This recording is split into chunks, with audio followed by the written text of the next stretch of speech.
يا ربي يا من هو مرشدي، أيقنت أن إليك مرادي وموعدي، فعشقت كل حروف كتابك اعوذ باللہ من الشیطان الرجیم، بسم اللہ الرحمن الرحیم۔ رب اشرح لی صدری ویسر لی امری واحلل عقدۃ من لسانی یفقہوا قولی۔ اللہم رب زدنی علما، اللہم رب زدنی علما، اللہم فقہنا فی الدین، اللہم فقہنا فی الدین، آمین یا رب العالمین۔ الحمدللہ، اللہ کا شکر ہے کہ اللہ تعالیٰ نے پھر ایک بار ہمیں موقع دیا، کلاس ہماری دوبارہ سے شروع ہوئی، اور اللہ سے دعا بھی ہے کہ اللہ تعالیٰ اس کو آگے بھی کنٹینیو کرنے کی ہمت دے ہمیں اور مکمل کروائیں، آمین۔ درود شریف پڑھ لیتے ہیں۔ فعشقت كل اللہم صلی علی حروف محمد وعلی آل كتابك محمد کما صلیت علی ابراہیم وعلی آل ابراہیم انک حمید مجید۔ اللہم بارک علی محمد وعلی آل محمد کما بارکت علی ابراہیم وعلی آل ابراہیم انک حمید مجید، آمین یا رب العالمین۔ ہماری جو کلاس چل رہی تھی پچھلی، وہ چل رہی تھی دعوت و تبلیغ کے ادوار اور مراحل۔ اس کے اندر جو آپ صلی اللہ علیہ وسلم کی تبلیغ اور دعوت کے اندر مشکلات پیش آ رہی تھیں، جہاں تک ہم پہنچ چکے تھے وہ تھا ظلم و جوڑنا، کہ آپ کے اوپر زیادتیاں اور ظلم جب شروع ہونے لگا۔ سن 4 ہجری کے اندر نبوت میں جب پہلی بار اسلامی دعوت منظر عام پر آئی تو مشرکین نے اسے دبانے کے لیے جو وہ کاروائیاں انجام دی جن کا ذکر اوپر گزر چکا ہے۔ یہ کاروائیاں تھوڑی تھوڑی درجہ بدرجہ عمل میں لائی گئی، اور ہفتوں بلکہ مہینوں مشرکین نے اس سے آگے قدم نہیں بڑھایا اور ظلم و زیادتی شروع نہیں کی۔ لیکن جب یہ دیکھا کہ یہ کاروائیاں اسلامی دعوت کی راہ روکنے میں مؤثر ثابت نہیں ہو رہی تو پھر ایک بار جمع ہوئے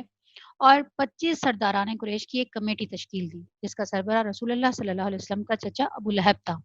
اس کمیٹی نے باہمی مشورے اور غور و خوض کے بعد رسول اللہ صلی اللہ علیہ وسلم اور صحابہ کرام رضی اللہ تعالیٰ عنہ کے خلاف ایک فیصلہ کن قرارداد منظور کی، یعنی یہ طے کیا کہ اسلام کی مخالفت، پیغمبر اسلام کی ایذا رسانی اور اسلام لانے والوں کو طرح طرح کے جور و ستم اور ظلم و تشدد کا نشانہ بنانے میں کوئی کسر اٹھا کر نہیں رکھی جائے۔ مشرکین نے یہ طے کیا، یہ قرارداد طے کر کے اسے روب عمل لانے کا عزم مصمم ارادہ کر دیا۔ مسلمانوں اور خصوصاً کمزور مسلمانوں کے اعتبار سے تو یہ کام بہت آسان تھا، لیکن رسول اللہ صلی اللہ علیہ وسلم کے لحاظ سے بڑی مشکلات تھی۔ آپ صلی اللہ علیہ وسلم ذاتی طور پر پرشکوہ، باوقار اور منفرد شخصیت کے مالک تھے۔ دوست و دشمن سبھی آپ صلی اللہ علیہ وسلم کو تعظیم کی نظر سے دیکھتے تھے۔ آپ صلی اللہ علیہ وسلم جیسی شخصیت کا سامنا اکرام اور احترام ہی کے ساتھ کیا جا سکتا تھا، اور آپ صلی اللہ علیہ وسلم کے خلاف کسی نیچ اور ذلیل حرکت کی جرت کوئی رذیل اور احمق ہی کر سکتا تھا۔ اس ذاتی عظمت کے علاوہ آپ صلی اللہ علیہ وسلم کو ابو طالب کی حمایت اور حفاظت بھی حاصل تھی، اور ابو طالب مکے کے ان گنے چنے لوگوں میں سے تھے جو اپنی ذاتی اور اجتماعی دونوں حیثیتوں سے اتنے باعظمت تھے کہ کوئی شخص ان کا عہد توڑنے اور ان کے خانوادے پر ہاتھ ڈالنے کی جسارت نہیں کر سکتا تھا۔ اس صورتحال نے قریش کو سخت قلق اور پریشانی اور کشمکش سے دوچار کر رکھا تھا، مگر سوال یہ ہے کہ جو دعوت ان کی مذہبی پیشوائی اور دنیاوی سربراہی کی جڑ کاٹ دینا چاہتی تھی، آخر اس پر اتنا لمبا صبر کب تک؟ بالآخر مشرکین نے ابو لہب کی سربراہی میں نبی صلی اللہ علیہ وسلم اور مسلمانوں پر ظلم و جور کا آغاز کر دیا۔ در حقیقت نبی صلی اللہ علیہ وسلم کے متعلق ابو لہب کا موقف روز اول ہی سے، جبکہ ابھی قریش نے اس طرح کی بات سوچی بھی نہ تھی، یہی تھا کہ اس نے بنی ہاشم کی مجلس میں جو کچھ کیا، پھر کوہ صفا پر جو حرکت کی، اس کا ذکر پچھلے صفحات میں آ چکا ہے۔ بعض روایات میں یہ بھی مذکور ہے کہ اس نے کوہ صفا پر نبی صلی اللہ علیہ وسلم کو مارنے کے لیے ایک پتھر بھی اٹھایا تھا۔ بعثت سے پہلے ابو لہب نے اپنے 2 بیٹوں عتبہ اور عتیبہ کی شادی نبی صلی اللہ علیہ وسلم کی 2 صاحبزادیوں رقیہ رضی اللہ تعالیٰ عنہا اور کلثوم رضی اللہ تعالیٰ عنہا سے کی تھی، لیکن بعثت کے بعد اس نے نہایت سختی اور درستی سے ان دونوں کو طلاق دلوا دی۔ اس طرح جب نبی صلی اللہ علیہ وسلم کے دوسرے صاحبزادے عبداللہ کا انتقال ہوا تو ابو لہب کو اس قدر خوشی ہوئی کہ وہ دوڑتا ہوا اپنے رفقا کے پاس پہنچا اور انہیں یہ خوشخبری سنائی کہ محمد صلی اللہ علیہ وسلم ابتر یعنی نسل بریدہ ہو گئے ہیں، یعنی اب ان کی نسل میں کوئی بھی نہیں رہا۔ ہم یہ بھی ذکر کر چکے ہیں کہ ایام حج میں ابو لہب ہی نبی صلی اللہ علیہ وسلم کی تکذیب کے لیے بازاروں اور اجتماعات میں آپ صلی اللہ علیہ وسلم کے پیچھے پیچھے لگا رہتا تھا۔ طارق بن عبداللہ محاربی کی روایت سے معلوم ہوتا ہے کہ یہ شخص صرف تکذیب ہی پر بس نہیں کرتا تھا بلکہ پتھر بھی مارتا تھا، جس سے آپ کی ایڑیاں خون آلود ہو جاتی تھی۔ ابو لہب کی بیوی ام جمیل، جس کا نام اروا تھا، اور جو حرب بن امیہ کی بیٹی اور ابو سفیان کی بہن تھی وہ بھی نبی صلی اللہ علیہ وسلم کی عداوت میں اپنے شوہر سے پیچھے نہ تھی، چنانچہ وہ نبی صلی اللہ علیہ وسلم کے راستے میں اور دروازے پر رات کو کانٹے ڈال دیا کرتی تھی، خاصی بد زبان اور مفسدہ پرداز بھی تھی۔ چنانچہ نبی صلی اللہ علیہ وسلم کے خلاف بد زبانی کرنا، لمبی چوڑی دسیسہ کاری اور رفتہ پردازی پر سے کام لینا، فتنے کی آگ بھڑکانا اور خوفناک جنگ بپا رکھنا اس کا شیوا تھا۔ اسی لیے قرآن نے اس کو ہم مالت الحطب، لکڑی ڈھونے والی کا لقب عطا کیا۔ اسے جب یہ معلوم ہوا کہ اس کی اور اس کے شوہر کی مذمت میں قرآن نازل ہوا ہے تو وہ رسول اللہ صلی اللہ علیہ وسلم کو تلاش کرتی ہوئی آئی۔ آپ صلی اللہ علیہ وسلم خانہ کعبہ کے پاس مسجد حرام میں تشریف فرما تھے، ابو بکر رضی اللہ تعالیٰ عنہ بھی آپ کے ہمراہ تھے۔ یہ مٹھی بھر پتھر لیے ہوئے آئی اور سامنے کھڑی ہوئی تو اللہ نے اس کی نگاہ پکڑ لی اور وہ رسول اللہ صلی اللہ علیہ وسلم کو نہ دیکھ سکی۔ اللہ تعالیٰ نے اس کی نگاہوں کے سامنے پردہ ڈال دیا اور وہ دیکھ ہی نہیں سکی اللہ کے رسول کو، صرف ابو بکر رضی اللہ تعالیٰ عنہ کو دیکھ رہی تھی۔ اس نے سامنے پہنچتے ہی سوال کیا، ابو بکر تمہارا ساتھی کہاں ہے؟ مجھے معلوم ہوا ہے کہ وہ میری حجب کرتا ہے، یعنی میرے جس طرح اللہ تعالیٰ نے قرآن کے اندر سورہ تبت یدا نازل کی تو اس کے اندر تو سراسر ان لوگوں کی حجب آئی ہے نا۔ حجب کا مطلب کیا ہوتا ہے کہ تذلیل کسی کی، تو اس نے آ کر کہا کہ مجھے معلوم ہوا ہے کہ وہ میری حجب کرتا ہے، بخدا اگر میں اسے پا گئی تو اس کے منہ پر یہ پتھر دے ماروں گی، دیکھو خدا کی قسم میں بھی شاعرہ ہوں۔ اور پھر اس نے یہ شعر سنایا،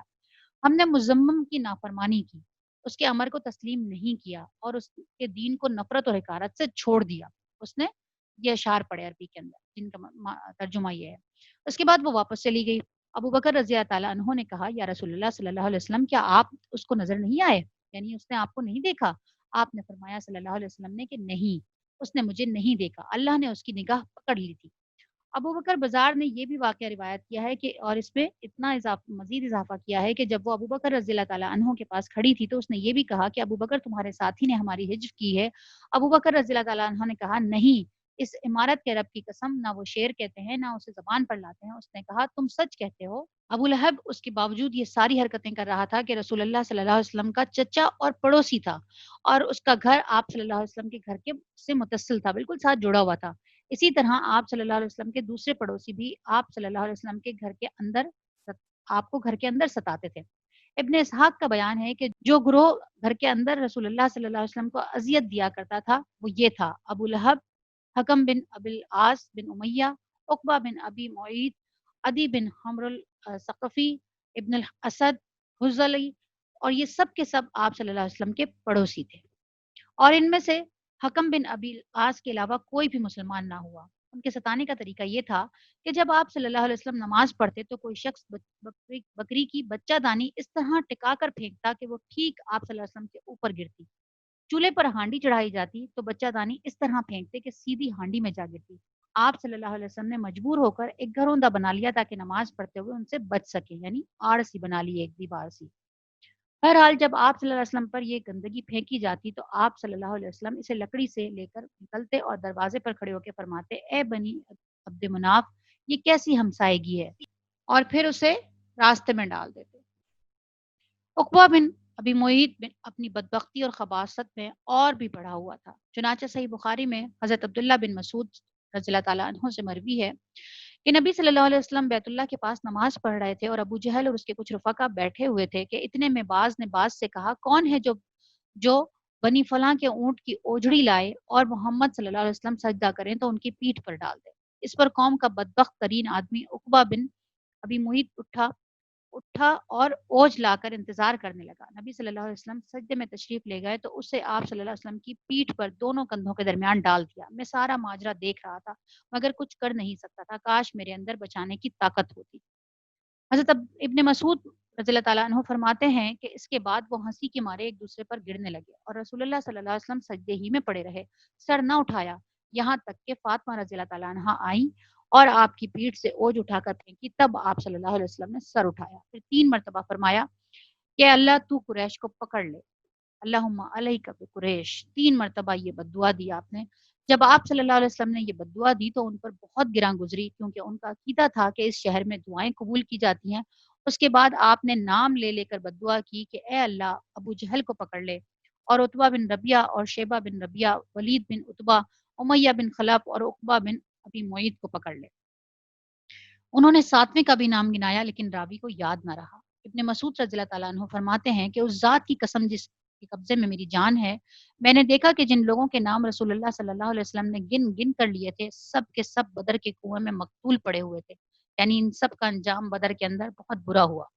امیہ بن خلف کا وطیرہ تھا کہ جب وہ رسول اللہ صلی اللہ علیہ وسلم کو دیکھتا تو لان تان کرتا، اور اسی کے متعلق یہ آیت نازل ہوئی تھی، وَوَيْلٌ لِّكُلِّ ہُمَزَةٍ لُمَزَةٍ، ہر لان تان اور برائیاں کرنے والے کے لیے تباہی ہے۔ ابن حشام کہتے ہیں کہ ہمزہ وہ شخص ہے جو اعلانیہ گالی دے اور آنکھیں ٹیڑھی کر کے اشارے کرے، یعنی ایک دوسرے کی طرف اشارہ کرے اور گالی دے، جس طرح عام طور پہ ہم بھی دیکھتے ہیں کہ کچھ لوگ ایک دوسرے کو بھی اشارے کر رہے ہوتے ہیں۔ اور لمزہ وہ شخص ہے جو پیٹھ پیچھے لوگوں کی برائیاں کرے اور انہیں اذیت دے، اپنی زبان سے اذیت دے۔ امیہ کا بھائی ابی بن خلف عقبہ بن ابی معیط کا گہرا دوست تھا۔ ایک بار عقبہ نے نبی صلی اللہ علیہ وسلم کے پاس بیٹھ کر کچھ سنا، ابی کو معلوم ہوا تو اس نے عقبہ کو سخت سست کہا، خطاب کیا اور اس سے مطالبہ کیا کہ وہ جا کر رسول اللہ صلی اللہ علیہ وسلم کے منہ پر تھوک آئے۔ آخر عقبہ نے ایسا ہی کیا۔ خود ابی بن خلف نے ایک مرتبہ ایک بوسیدہ ہڈی لا کر توڑی اور ہوا میں پھونک کر رسول اللہ صلی اللہ علیہ وسلم کی طرف اڑا دی، یعنی یہ اتنی اذیت دیا کرتے تھے، اتنے زیادہ، آپ اندازہ کریں کہ کیسی کیسی تکلیفیں اللہ کے رسول صلی اللہ علیہ وسلم نے اٹھائی ہیں۔ وہاں سے ان کی کمر کے اوپر اونٹ کی اوجڑی لا کے ڈال دی، اور وہ کس اذیت اور کس تکلیف میں تھے کہ اللہ کے رسول صلی اللہ علیہ وسلم سے پھر کی زبان سے پھر وہ بددعا نکلی۔ اخنس بن شریک ثقفی بھی رسول اللہ صلی اللہ علیہ وسلم کے ستانے والوں میں سے تھا۔ قرآن میں اس کے 9 اوصاف بیان کیے گئے ہیں جس سے اس کے کردار کا اندازہ ہوتا ہے۔ اللہ نے بیان کیا ہے وَلَا تُطِعْ كُلَّ حَلَّافٍ مَّهِينٍ حَمَّازٍ مَّشَّاءٍ بِنَمِيمٍ مَّنَّاعٍ لِّلْخَيْرِ مُعْتَدٍ أَثِيمٍ عُتُلٍّ بَعْدَ ذَلِكَ زَنِيمٍ۔ کیا اس کے اوصاف بیان کیے؟ تم بات نہ مانو کسی قسم کھانے والے ذلیل کی جو لعن طعن کرتا ہے، چغلیاں کھاتا ہے، بھلائی سے روکتا ہے، حد درجہ ظالم ہے، بد عمل اور جفاکار ہے، اور اس کے بعد بد اصل بھی ہے۔ ابو جہل کبھی کبھی رسول اللہ صلی اللہ علیہ وسلم کے پاس آ کر قرآن سنتا تھا، لیکن بس سنتا ہی تھا، ایمان اور اطاعت اور ادب اور خشیت اختیار نہیں کرتا تھا۔ وہ رسول اللہ صلی اللہ علیہ وسلم کو اپنی بات سے اذیت پہنچاتا تھا اور اللہ کی راہ سے روکتا تھا، پھر اپنی اس حرکت اور برائی پر ناز اور فخر کرتا ہوا جاتا تھا،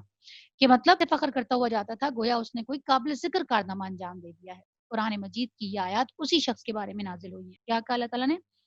کہ فلا صدق ولا صلی، نہ اس نے صدقہ دیا نہ نماز پڑھی، بلکہ جھٹلایا اور پیٹھ پھیری، پھر وہ اکڑتا ہوا اپنے گھر والوں کی طرف چلا گیا۔ تیرے خوب لائق ہے اور خوب لائق ہے۔ اس شخص نے پہلے دن جب نبی صلی اللہ علیہ وسلم کو نماز پڑھتے ہوئے دیکھا تو اسی دن سے آپ صلی اللہ علیہ وسلم کو نماز سے روکتا رہا۔ ایک بار نبی صلی اللہ علیہ وسلم مقام ابراہیم کے پاس نماز پڑھ رہے تھے کہ اس کا گزر ہوا اور دیکھتے ہی بولا، محمد صلی اللہ علیہ وسلم، کیا میں نے تجھے اس سے منع نہیں کیا تھا؟ ساتھ ہی دھمکی بھی دے دی۔ رسول اللہ صلی اللہ علیہ وسلم نے بھی ڈانٹ کر سختی سے جواب دیا۔ اس پر وہ کہنے لگا، اے محمد، مجھے کاہے کو دھمکی دے رہے ہو؟ دیکھو خدا کی قسم اس وادی مکہ میں میری محفل سب سے بڑی ہے، اور اس پر اللہ تعالیٰ نے پھر یہ آیات نازل کی، فَلْيَدْعُ نَادِیَہُ، اچھا تو وہ بلائے اپنی محفل کو، ہم بھی سزا کے فرشتوں کو بلائے لیتے ہیں۔ یعنی اللہ تعالیٰ فوراً جواب دے دیا کرتے تھے جب یہ اس طرح کی کوئی بات ہوتی تھی۔ اس نے کہا میری سب سے اچھی بڑی محفل ہے، تو اللہ تعالیٰ نے کہا ٹھیک ہے، تمہاری محفل بہت بڑی ہے، ہم بھی اپنے عذاب کے فرشتوں کو بلاتے ہیں۔ ایک روایت میں مذکور ہے کہ رسول اللہ صلی اللہ علیہ وسلم نے اس کا گریبان گلے کے پاس سے پکڑ لیا اور جھنجھوڑتے ہوئے کہا،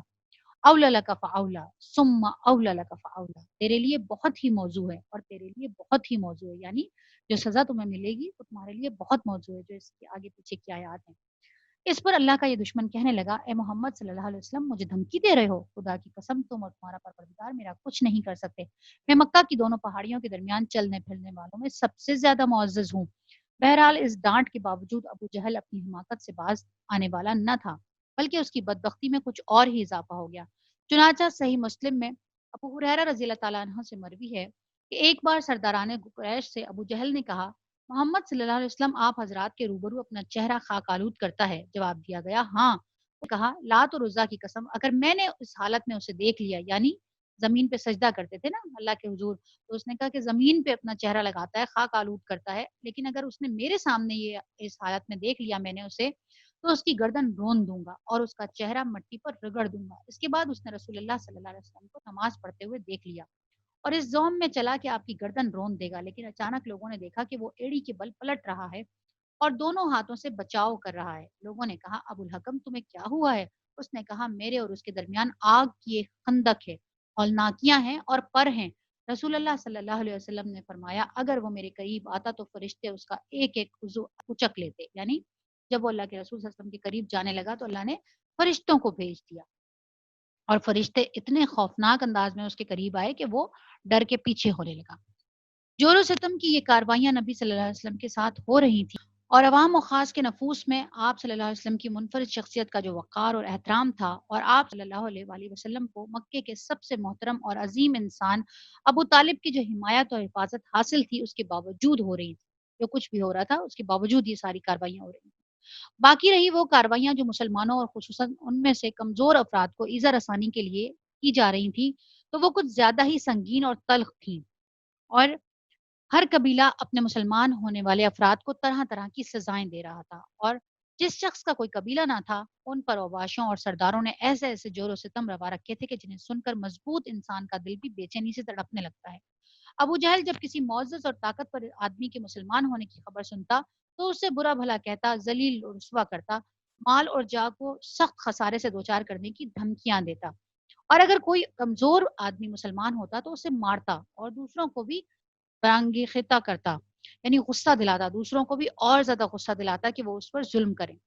حضرت عثمان بن عفان رضی اللہ تعالیٰ عنہ کا چچا انہیں کھجور کی چٹائی میں لپیٹ کر نیچے سے دھواں دیتا۔ حضرت مصعب بن عمیر رضی اللہ تعالیٰ عنہ کی ماں ان کو اسلام لانے کا علم ہوا تو ان کا دانا پانی بند کر دیا، انہیں گھر سے نکال دیا۔ یہ بڑے ناز و نام میں نعمت میں پلے ہوئے تھے، بڑے نخروں میں پلنے والے بچے تھے، جیسے ہمارے یہاں آج کل کہتے ہیں نا کہ بہت لاڈ سے پالے ہوئے بچے، یہ اس طرح کے بچے تھے حضرت مصعب جو تھے۔ حالات کی شدت سے دوچار ہوئے تو کھال اس طرح ادڑ گئی جیسے سانپ کینچلی چھوڑتا ہے، یعنی حال یہ ہو گئی، مطلب ہمارے یہاں بھی کچھ بچے ہوتے ہیں نا جو بہت زیادہ اے سی میں رہتے ہیں، بہت زیادہ خیال رکھتے ہیں، ان کی ذرا سا بھی دھوپ لگ جائے کچھ ہو جائے تو ان کی اسکن بڑی خراب ہو جاتی ہے، تو یہ ایسے ہی بچے تھے اپنے، بہت ایک تو مالدار گھرانے سے تعلق تھا اور بہت نخروں میں، مطلب یہ کہیں سے گزرتے تھے تو وہ خوشبوؤں کی لپٹ ان کی ایسے، یہ پرفیوم استعمال کیا کرتے تھے، ایسی خوشبو استعمال کیا کرتے تھے کہ لوگ ان کو دیکھا کرتے تھے، اور ایسے کپڑے ان کے ہوا کرتے تھے کہ یہ الگ ہی نظر آتے تھے، شہزادوں کی طرح پلے تھے، لیکن جیسے ہی اسلام قبول کیا تو ان کی اپنی ماں نے، سگی ماں نے ان کا دانا پانی بند کر دیا اور گھر سے نکال دیا۔ بلکہ کچھ روایات میں آتا ہے کہ جب یہ گھر سے نکلنے لگے تو ان سے کہا گیا کہ یہ جو تم نے کپڑے پہنے ہوئے ہیں یہ کپڑے بھی ہمارے ہیں تو تم اتار کے جاؤ۔ تو انہوں نے کسی سے مانگ کے چادر لی اور وہ اس حال میں نکلے کہ ایک چادر انہوں نے گھر باندھی ہوئی تھی اور وہ سارے کپڑے اتار کے گھر سے نکل آئے، اسلام قبول کرنے کی یہ سزا ان کو ملی۔ تو ایسی جب ان کی حالت کی شدت، ظاہر ہے اب کھانے پینے کو تو ہوتا نہیں تھا، اور ایک اللہ کے رسول صلی اللہ علیہ وسلم کے پاس تو اس طرح کے بہت سارے لوگ جمع ہوتے تھے، وسلم کے پاس ہی رہتے تھے، آتے تھے اور ان کا حال برا ہوتا تھا۔ تو کیا حالت تھی کہ ان کی حالت یہ ہو گئی کہ ان کی ساری کھال ہی اتر گئی، ایسے کھال اتر گئی جیسے سانپ اپنی کچلی چھوڑتا ہے۔ حضرت بلال رضی اللہ تعالیٰ عنہ امیہ بن خلف اجمی کے غلام تھے۔ امیہ ان کی گردن میں رسی ڈال کر لڑکوں کو دے دیتا اور انہیں مکے کے پہاڑوں میں گھماتے پھرتے۔ اب اندازہ کریں کہ گلے میں رسی پڑی ہوئی ہے اور لڑکے جو ہے وہ زمین پر گھسیٹتے پھر رہے ہیں، یہاں تک کہ گردن پر رسی کا نشان پڑ جاتا۔ خود امیہ بھی انہیں باندھ کر ڈنڈے سے مارتا اور چلچلاتی ہوئی دھوپ میں جبرن بٹھائے رکھتا، کھانا پانی بھی نہ دیتا تھا بلکہ بھوکا پیاسا رکھتا، اور اس سے کہیں بڑھ کر ظلم یہ کرتا کہ جب دوپہر کی گرمی شباب پر ہوتی تو مکہ کے پتھریلے کنکروں پر لٹا کر سینے پر بھاری پتھر رکھوا دیتا اور پھر کہتا کہ خدا کی قسم تو اسی طرح سے پڑا رہے گا یہاں تک کہ تو مر جائے یا محمد صلی اللہ علیہ وسلم کے ساتھ کفر کرے۔ حضرت بلال رضی اللہ تعالیٰ عنہ اس حالت میں بھی فرماتے احد، احد، یعنی بس ایک اللہ، صرف ایک اللہ، اور ان کا کیا تھا، کہلوانا کیا چاہتے تھے کہ ہمارے خداؤں کو مانو، بس یہ کہو کہ ایک اللہ نہیں ہے، اور بلکہ یہ کہو کہ یہ سب بھی خدا ہے، اور اس کے جواب میں وہ کیا فرماتے تھے، احد، احد۔ ایک روز یہی کاروائی کی جا رہی تھی کہ ابو بکر رضی اللہ تعالیٰ عنہ کا گزر ہوا، انہوں نے حضرت بلال رضی اللہ تعالیٰ عنہ کو ایک کالے غلام کے بدلے، اور کہا جاتا ہے کہ 200 درہم اور 735 گرام چاندی یا 280 درہم 1 کلو سے زائد چاندی کے بدلے خرید کر آزاد کر دیا۔ اور جب آزاد کیا تو ان کے والد نے، حضرت ابوبکر صدیق رضی اللہ تعالیٰ عنہ کے والد نے کہا کہ اگر تم نے اتنا پیسہ خرچ کیا ہی تھا، بہت مہنگے داموں خریدا تھا حضرت بلال کو اور اس نے بہت زیادہ ان کے دام لگائے تھے، لیکن حضرت ابوبکر صدیق نے کہا کہ ٹھیک ہے، جتنے بھی تم دام لگاؤ میں اس کو ضرور خریدوں گا۔ تو ان کے والد نے کہا کہ اتنے پیسے لگانے کے بعد تم کوئی اچھا غلام لیتے جو تمہارے کام کا تو آتا، اور اتنا کمزور سا اور اتنا بالکل لاغر سا، اتنا تم نے ایسا غلام خریدا اتنے پیسے لگا کر۔ تو ابوبکر صدیق رضی اللہ تعالیٰ عنہ بس مسکرا کے گزر گیا، انہیں تو کیا بتاتے کہ میں نے کیا اس غلام کو کس لیے خرید کر آزاد کیا ہے، کتنا بڑا سودا کیا تھا اللہ سے۔ اسی طرح حضرت عمار بن یاسر رضی اللہ تعالیٰ عنہ بنو مخزوم کے غلام تھے. انہوں نے اور ان کے والدین نے اسلام قبول کیا تو ان پر قیامت ٹوٹ پڑی. مشرکین جن میں ابو جہل پیش پیش تھا سخت دھوپ میں انہیں پتھریلی زمین پر لے جا کر اس کی تپش سے سزا دیتے. ایک بار انہیں اسی طرح سزا دی جا رہی تھی کہ نبی صلی اللہ علیہ وسلم کا گزر ہوا. آپ نے فرمایا آل یاسر صبر کرنا، تمہارا ٹھکانہ جنت ہے. آخرکار یاسر ظلم کی تاب نہ لا کر وفات پا گئے اور سمیہ رضی اللہ تعالیٰ عنہ جو حضرت عمار کی والدہ تھی ان کی شرمگاہ میں ابو جہل نے نیزہ مارا اور وہ دم توڑ گئی. اسلام کی پہلی شہیدہ یہی ہیں. حضرت عمار رضی اللہ تعالیٰ عنہ پر سختی کا سلسلہ جاری رہا. انہیں کبھی دھوپ میں تپایا جاتا تو کبھی ان کے سینے پر سرخ پتھر رکھ دیا جاتا اور کبھی پانی میں ڈبویا جاتا. ان سے مشرکین کہتے تھے کہ جب تک تم محمد صلی اللہ علیہ وسلم کو گالی نہ دو گے یا لات اور عزا کے بارے میں کلمہ خیر نہ کہو گے ہم تمہیں نہیں چھوڑ سکتے. حضرت عمار رضی اللہ تعالیٰ عنہ نے مجبوراً ان کی بات مان لی. نبی صلی اللہ علیہ وآلہ وسلم کے پاس روتے ہوئے اور معذرت کرتے ہوئے تشریف لائے. اس پر یہ آیات نازل ہوئی. کیا کہا اللہ تعالیٰ نے کہ جس نے اللہ پر ایمان لانے کے بعد کفر کیا اس وجہ سے کہ اس پر اللہ کا غضب اور عذاب عظیم ہے، لیکن جسے مجبور کیا جائے اور اس کا دل ایمان پر مطمئن ہو اس پر کوئی گرفت نہیں. یعنی ایمان لانے کے بعد کفر کرنا بہت بڑا جرم ہے، لیکن ان لوگوں کے لیے جنہیں مجبور کیا جاتا ہو اور جو اذیتیں سہ نہ پاتے ہوں لیکن ان کا دل مطمئن ہو ایمان کے اوپر، ان کے لیے کوئی گرفت نہیں ہے. انہوں نے اللہ کے رسول سے پوچھا کہ یا رسول اللہ میں اس طرح کے الفاظ مجھ سے کہلوائے جاتے ہیں، مجھ سے وہ تکلیف اور وضعیت برداشت نہیں کی جاتی تو میں کہہ دیتا ہوں لیکن میں بہت تکلیف میں ہوتا ہوں. تو اللہ کے رسول صلی اللہ علیہ وسلم نے ان سے سوال کیا تمہارا دل مطمئن ہے ایمان کے اوپر کہ تم اور اس بات کے اوپر کہ تم جو کچھ بھی الفاظ کہتے ہو وہ صرف ان کی تکلیف برداشت نہ کرنے کی وجہ سے کہتے ہو؟ انہوں نے کہا ہاں بالکل ایسا ہی ہے، میرا دل جو ہے وہ ایمان پر بالکل قائم ہے. تو پھر اللہ تعالیٰ نے یہ آیات بھی بھیجی کہ پھر اس کے لیے کوئی گرفت نہیں ہے. فقیہ جن کا نام افلاح تھا بنی عبد الدار کے غلام تھے. ان کے یہ مالکان ان کا پاؤں رسی سے باندھ کر انہیں زمین پر گھسیٹتے تھے. حضرت خباب بن ارد یہ بہت اذیت سہی انہوں نے بھی. حضرت خباب بن ارد نے قبیلہ خزاعہ کی ایک عورت میں انمار کے غلام تھے. مشرکین انہیں طرح طرح کی سزائیں دیتے، ان کے سر کے بال نوچتے، سختی سے گردن مروڑتے تھے، انہیں کئی بار دہکتے ہوئے انگاروں پر لٹا کر اوپر سے پتھر رکھ دیا کہ وہ اٹھ نہ سکیں. زنیرہ اور نہدیہ اور ان کی صاحبزادی اور ام عبیس یہ سب لونڈیاں تھیں. ام عبیس رضی اللہ تعالیٰ عنہ انہوں نے اسلام قبول کیا اور مشرکین کے ہاتھوں اسی طرح کی سنگین سزاؤں سے دوچار ہوئیں جن کے چند نمونے ذکر کیے جا چکے ہیں. یعنی بیٹیوں کو بھی ایسی ہی سزا دی جاتی تھی کیونکہ وہ اسلام قبول کر چکی تھی.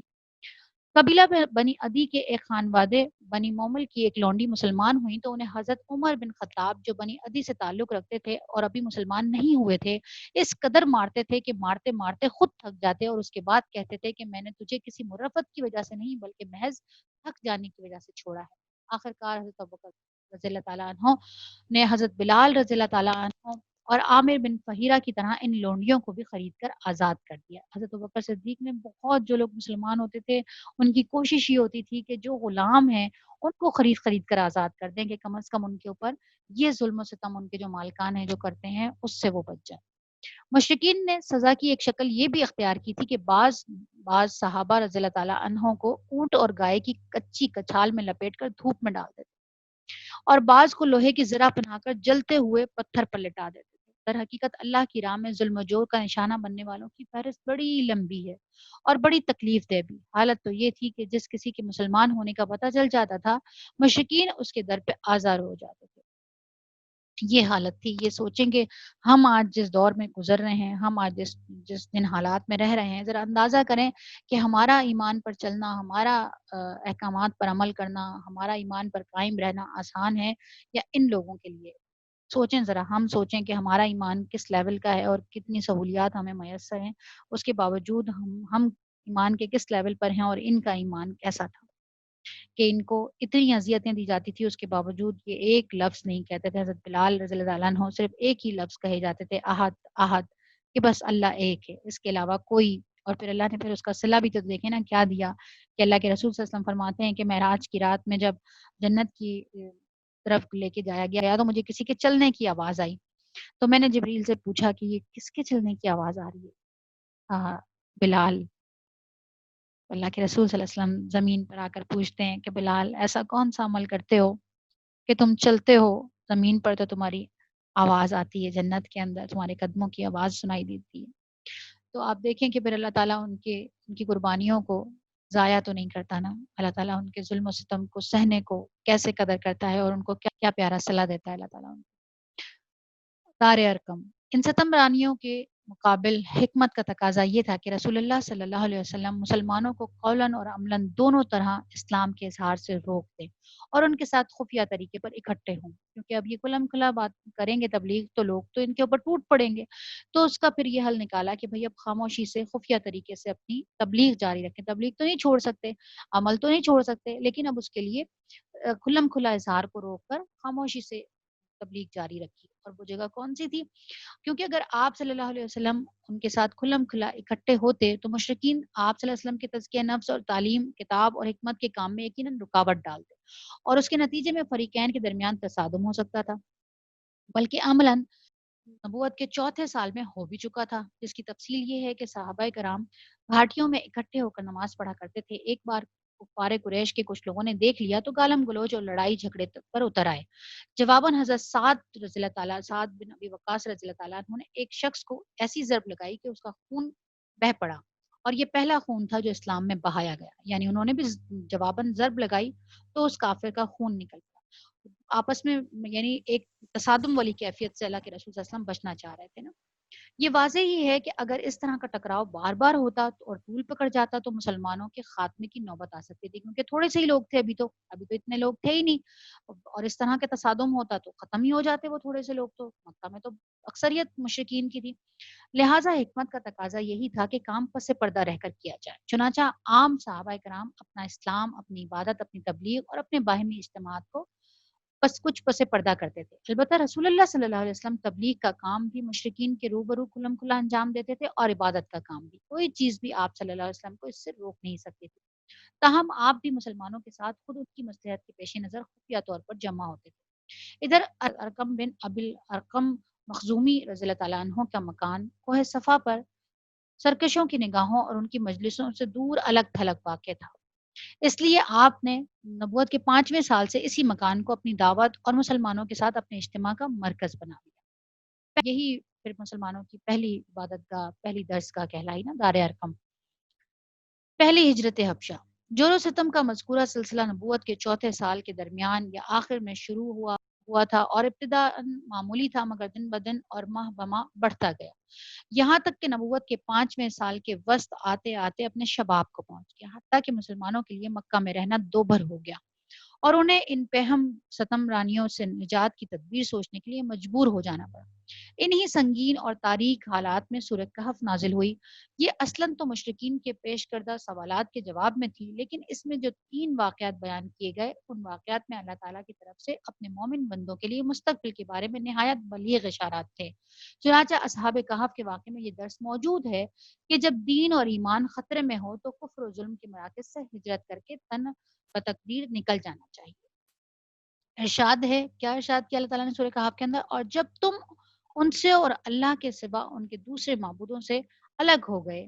تو غار میں پناہ گزیر ہو جاؤ، تمہارا رب تمہارے لیے اپنی رحمت پھیلا دے گا اور تمہارے کام کے لیے تمہاری سہولت کی چیزیں تمہیں مہیا کرے گا۔ یہ سورہ کہف کی آیات ہے نا، جب انہوں نے آپس میں باتیں کی تھی کہ ہم کیا کریں، ہم کیسے، یہ تو ہمیں اپنی ملت کے اندر لے کے چلے جائیں گے واپس، اور ہم تو شرک کر نہیں سکتے، ہم تو توحید پہ آ گئے ہیں، ہم تو ایک اللہ کو ماننے لگے۔ تو ایسے میں انہوں نے آپس میں کہا کہ بس اب یہاں سے نکل جاؤ اور اس غار میں پناہ گزین ہو جاؤ، اللہ تعالیٰ تمہیں اپنی رحمت میں لے لے گا اور تمہارے کام کے لیے کوئی نہ کوئی سہولت ضرور نکال دے گا۔ یہ ایک اشارہ تھا ان لوگوں کے لیے، ان کا بھی بات کا جواب تھا کہ اصحاب کہف کون تھے، یہ ان کے سوالات تھے، اور اس کے اندر ان لوگوں کے لیے بھی ایک اشارہ تھا کہ آپ بھی ایسے حالات کے اندر نکل جائیے، ایسی جگہ سے جہاں پر آپ پر ظلم و ستم بڑھا دیا گیا ہو اس حد تک کہ اب آپ سے برداشت ہونا مشکل ہو رہا ہے، تو آپ وہاں سے نکل جائیے۔ موسیٰ اور خضر علیہ السلام کے واقعے سے یہ بات ثابت ہوتی ہے کہ نتائج ہمیشہ ظاہری حالات کے مطابق نہیں ہوتے، بلکہ بسا اوقات ظاہری حالات کے بالکل برعکس ہوتے ہیں۔ یعنی ہم نے کیا دیکھا موسیٰ اور خضر کے واقعات کے اندر، بظاہر کیا ہوا کہ حضرت خضر علیہ السلام نے اس بچے کو مار دیا،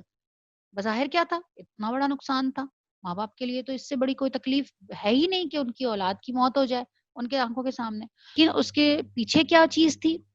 حضرت موسیٰ نے جب پوچھا اور جب حضرت خضر نے وہ سارے واقعات بتائے کہ ان کے پیچھے کیا اللہ کی حکمت چھپی ہوئی تھی، تو کیا بتایا انہوں نے کہ یہ بچہ بڑا ہو کے نافرمان نکلتا، ماں باپ کے لیے باعث اذیت ہوتا، تو اللہ تعالیٰ نے اس کو بچپن ہی میں مار دیا، اور اس کے بدلے میں جو اب اللہ ان کو بچہ دے گا وہ ماں باپ کا فرما بردار ہوگا، اور وہ اچھا بچہ ہوگا، نیک بچہ ہوگا۔ تو بظاہر کیا لگا کہ ایک تکلیف سے گزرے ماں باپ، لیکن اس تکلیف کا بدلہ اللہ تعالیٰ نے کتنا خوبصورت دیا کہ ایک نیک اولاد اس کے بدلے میں دے دی۔ لہٰذا اس واقعے میں اس بات کی طرف لطیف اشارہ پنہا ہے کہ مسلمانوں کے خلاف اس وقت جو ظلم و تشدد برپا ہے اس کے نتائج بالکل برعکس نکلیں گے۔ سرکش مشرکین اگر ایمان نہ لائے تو آئندہ انہی مقہور اور مجہور مسلمانوں کے سامنے سرنگوں ہو کر اپنی قسمت کے فیصلے کے لیے پیش ہوں گے، اور ہم نے دیکھا کہ یہی ہوا پھر۔ وقت نے یہ ثابت کیا کہ ایسا ہی ہوا۔ فتح مکہ کے موقع پر ہر ایک آ کر اللہ کے رسول صلی اللہ علیہ وسلم کے پاس آیا تھا کہ بھئی ہمارے ساتھ ان کا کیا رویہ ہوگا، ہمیں معافی مل جائے، اور بار بار یہی کہتے تھے کہ آپ بہت اچھے بھائی ہیں، بہت اچھے صلہ رحمی کرنے والے ہیں، اور ہم نے آپ کو ہمیشہ اچھا ہی پایا، اور آپ سے یہی توقع ہے کہ آپ ہمیں معاف کر دیں۔ تو یہی ہوا، جو کچھ اللہ تعالیٰ نے ان کو تسلیاں دی تھیں بالکل ویسا ہی معاملہ پیش آیا۔ ذوالقرنین کے واقعے میں چند خاص باتوں کی طرف اشارہ ہے۔ یہ کہ زمین اللہ کی ہے، اور وہ اپنے بندوں میں سے جسے چاہتا ہے اس کا وارث بناتا ہے۔ نمبر 2 یہ کہ فلاح و کامرانی ایمان ہی کی راہ میں ہے، کفر کی راہ میں نہیں ہے۔ یعنی کوئی کتنا بھی کفر کی راہ میں رہتا ہوا کامیاب بظاہر دنیا میں کامیاب لگے، یا دنیا میں بہت بڑے مراتب بھی حاصل کر لے، تب بھی وہ کامیاب نہیں ہے۔ فلاح و کامرانی ایمان کی راہ میں ہی ہے۔ نمبر 3 یہ کہ اللہ تعالیٰ رہ رہ کر اپنے بندوں میں سے ایسے افراد کھڑے کرتا رہتا ہے جو مجبور اور مقہور انسانوں کو اس دور کے یاجوج ماجوج سے نجات دلاتے رہتے ہیں۔ اب دیکھیں نا، ذوالقرنین کہاں ایک کونے سے نکلا اور کہاں دوسرے کونے پہ جا پہنچا۔ اللہ نے کہاں سے بھیجا یاجوج ماجوج کی جو ظلم کا شکار ہو رہے تھے بستی کے لوگ، اس قوم کے لوگوں کو مدد کے لیے کہاں سے بھیجا؟ دنیا کے دوسرے کونے سے، اور وہاں پہ پہنچ کے ذوالقرنین ان کے لیے کہ اس وقت تک کے لیے وہ دیوار بنا کر آ گئے جب تک اللہ کا وعدہ ہے۔ تو کیا پتا چلا کہ اللہ تعالیٰ ایسے افراد کھڑا کرتا رہے گا جو انسانوں کو اس دور کے یاجوج ماجوج سے نجات دلاتے رہیں گے۔ نمبر 4 یہ کہ اللہ کے صالح بندے ہی زمین کی وراثت کے سب سے زیادہ حقدار ہیں۔ پھر سورہ کہف کے بعد سورہ زمر کا نزول ہوا، اور اس میں ہجرت کا طرف اشارہ دے دیا گیا اور بتا دیا گیا کہ اللہ کی زمین تنگ نہیں ہے۔ کیا کہا اللہ تعالیٰ نے سورہ زمر میں؟ جن لوگوں نے اس دنیا میں اچھائی کی ان کے لیے اچھائی ہے، اور اللہ کی زمین کشادہ ہے، صبر کرنے والوں کو ان کا اجر بلا حساب دیا جائے گا۔ کیا پتہ چلا ہمیں کہ اگر کسی ملک میں رہتے ہوئے، کسی جگہ رہتے ہوئے، اور آپ کو مشرکین سے، کافروں سے اتنی زیادہ اذیتیں ملنا شروع ہو جائیں، اتنی زیادہ تکلیف ملنی شروع ہو جائے کہ آپ کا رہنا ہی مشکل ہو جائے، تو ایسی صورتحال کے اندر ان پر ہجرت فرض ہو جاتی ہے۔ ایسی صورتحال میں آپ کو وہ جگہ چھوڑ دینی چاہیے۔ خود اللہ کے رسول صلی اللہ علیہ وسلم نے اپنی جائے پیدائش والی جگہ، اپنا شہر، اپنے لوگ، اپنا خاندان، اپنا گھر بار سب کچھ چھوڑ دیا تھا۔ کس وجہ سے؟ اسی وجہ سے نا۔ تو ہجرت فرض بھی ہے، ہجرت سنت بھی ہے، کہ جب آپ ایسی جگہ پہ اللہ کے احکامات پہ عمل نہیں کر پا رہے تو ایسی جگہ کو پھر چھوڑ دو۔ اور اللہ کا وعدہ ہے، اللہ نے کیا کہا کہ اللہ کا وعدہ ہے، اللہ کی زمین کشادہ ہے، صبر کرنے والوں کو ان کا اجر بلا حساب دیا جائے گا۔ ہم نے دیکھا دورہ قرآن کے اندر یہ پڑھ کے گئے نا کہ کچھ لوگ جو عمل نہیں کرتے ہوں گے، اور جب ان سے پوچھا جائے گا، جب وہ فرشتے ان کی روح نکالیں گے تو وہ ان سے پوچھیں گے کہ تم عمل کیوں نہیں کرتے تھے، تو وہ کہیں گے ہم زمین میں مجبور تھے۔ تو وہ کیا کہیں گے فرشتے ان کو کہ اللہ کی زمین کشادہ نہیں تھی؟ کیا تم ہجرت نہیں کر سکتے تھے؟ تو ہجرت کرنے والوں کو، اور خاص طور پہ جو ہجرت اللہ کے لیے کی جائے، ان کے لیے اللہ کا یہ وعدہ ہے کہ اللہ ان کو لازمی کشادگی بخشے گا، ان کے لیے آسانی پیدا کرے گا۔ جو اپنا دین بچانے کے لیے اپنا گھر بار چھوڑتا ہے، یاد رکھیں کہ وہ ہجرت اللہ کے ہاں بہت زیادہ پسندیدہ ہجرت مانی جاتی ہے، قبول کی جاتی ہے، اور ایسا شخص اگر راستے میں ہی مر جائے تو بھی اللہ تعالیٰ کہتے ہیں کہ وہ کامیاب ہوا۔ اللہ اس کی ساری غلطیاں معاف کر کے اس کی اس ہجرت کے دوران اس کی موت کو بہت زیادہ قبول کر لیتے ہیں، اور اس کے لیے جنت لکھ دیتے ہیں۔ تو ہجرت کرنا بہت مشکل کام ہے، لیکن اللہ کے لیے ہجرت کرنا وہ اللہ کو بہت پسند ہے۔ پھر کیا کہا گیا؟ رسول اللہ صلی اللہ علیہ وسلم کو معلوم تھا کہ اسہمہ نجاشی شاہ حبش کا ایک عادل بادشاہ ہے، وہاں کسی پر ظلم نہیں ہوتا۔ اس لیے آپ صلی اللہ علیہ وسلم نے مسلمانوں کو حکم دیا کہ وہ فتنوں سے اپنے دین کی حفاظت کے لیے حبشہ ہجرت کر جائیں۔ اس کے بعد ایک طے شدہ پروگرام کے مطابق رجب 5 ہجری کے اندر نبوت کے 5ویں سال میں صحابہ کرام رضی اللہ تعالیٰ عنہ کے پہلے گروہ نے حبشہ کی جانب ہجرت کی۔ اس گروہ میں 12 مرد اور 4 عورتیں تھیں۔ حضرت عثمان بن عفان رضی اللہ تعالیٰ عنہ ان کے امیر تھے اور ان کے ہمراہ رسول اللہ صلی اللہ علیہ وسلم کی صاحبزادی حضرت رقیہ رضی اللہ تعالیٰ عنہ بھی تھی۔ رسول اللہ صلی اللہ علیہ وسلم نے ان کے بارے میں فرمایا کہ حضرت ابراہیم اور حضرت لوط علیہ السلام کے بعد یہ پہلا گھرانہ ہے جس نے اللہ کی راہ میں ہجرت کی ہے، یعنی حضرت لوط علیہ السلام بھی اپنی بیٹیوں کے ساتھ ہجرت میں نکل گئے تھے نا، اور پھر حضرت لوط کے بعد اب تک پورا گھرانہ جو ہجرت کے لیے نکلا ہو وہ یہ گھرانہ ہے جو ہجرت کے لیے نکلا۔ یہ لوگ رات کی تاریکی میں چپکے سے نکل کر اپنی نئی منزل کی جانب روانہ ہوئے۔ رازداری کا مقصد یہ تھا کہ قریش کو اس کا علم نہ ہو سکے۔ رخ بحر احمر کی بندرگاہ شعبہ کی جانب تھا۔ خوش قسمتی سے وہاں 2 تجارتی کشتیاں موجود تھیں جو انہیں اپنے دامن عافیت میں لے کر سمندر پار حبشہ لے گئیں۔ قریش کو اس قدر بعد میں ان کی روانگی کا علم ہو سکا، تاہم انہوں نے پیچھا کیا اور ساحل تک پہنچے، لیکن صحابہ کرام رضی اللہ تعالیٰ عنہم اجمعین جا چکے تھے، اس لیے نامراد واپس آئے اور ادھر مسلمانوں نے حبشہ پہنچ کر بڑے چین کا سانس لیا۔ اسی سال رمضان شریف میں یہ واقعہ پیش آیا کہ نبی صلی اللہ علیہ وسلم ایک بار حرم تشریف لے گئے۔ وہاں قریش کا بہت بڑا مجمع تھا، ان کے سردار اور بڑے بڑے لوگ جمع تھے۔ آپ صلی اللہ علیہ وسلم نے ایک دم اچانک کھڑے ہو کر سورہ نجم کی تلاوت شروع کر دی۔ ان کفار نے اس سے پہلے عموماً قرآن سنا نہ تھا، کیونکہ ان کا دائمی وتیرہ قرآن کے الفاظ میں یہ تھا کہ اس قرآن کو مت سنو اور اس پہ خلل ڈالو اور ادھم مچاؤ تاکہ تم غالب رہو۔ تو وہ کبھی سن نہیں پاتے تھے، جب بھی کبھی ایسی کوئی آواز آتی تھی تو وہ شور مچانا شروع کر دیتے تھے کہ بھئی ان کو اس کی آواز ہمارے کانوں میں ہی نہ پڑے۔ تو اس سے پہلے عموماً انہوں نے قرآن اس طرح سنا ہی نہیں تھا کہ اچانک اللہ کے رسول صلی اللہ علیہ وسلم نے کھڑے ہو کر تلاوت شروع کر دی، اور ان کے کانوں میں ایک ناقابل بیان رانائی اور دلکشی اور عظمت لیے ہوئے کلام الہی کی آواز پڑی تو انہیں کچھ ہوش نہ رہا، یعنی وہ سب ایک دم بالکل خاموش ہو گئے، پن ڈراپ سائلنٹ ہو گیا، اور ایک دم سے ان کو سمجھ ہی نہ آیا کہ وہ اس کے خلاف شور کریں، کوئی بول گپاڑا کریں، کچھ نہ کریں، بالکل خاموش ہو گئے اور سب کے سب ہوش بر آواز ہو گئے، کسی کے دل میں کوئی اور خیال ہی نہ آیا، یہاں تک کہ جب آپ صلی اللہ علیہ وسلم نے سورہ کے آخر کے اندر دل دہلانے والی آیات تلاوت فرما کر اللہ کا یہ حکم سنایا کہ فَاسْجُدُوا لِلَّهِ وَاعْبُدُوا، اللہ کے لیے سجدہ کرو اور اس کی عبادت کرو۔ آپ لوگ میرا خیال ہے سجدہ کر لیں، ہم نے سجدے والی آیت پڑھ لی ہے، پھر آگے کر لیتے ہیں اس کو کنٹینیو، میں بھی سجدہ کر لیتی ہوں۔ افضل ترین سجدہ یہ ہے کہ جیسے ہی آپ نے کوئی ایسی آیت پڑھی جس کے اندر حکم دیا گیا کہ سجدہ کرو، فوراً سجدے میں چلے جائیں، جس حال میں بیٹھے ہیں اسی حال میں چلے جائیں،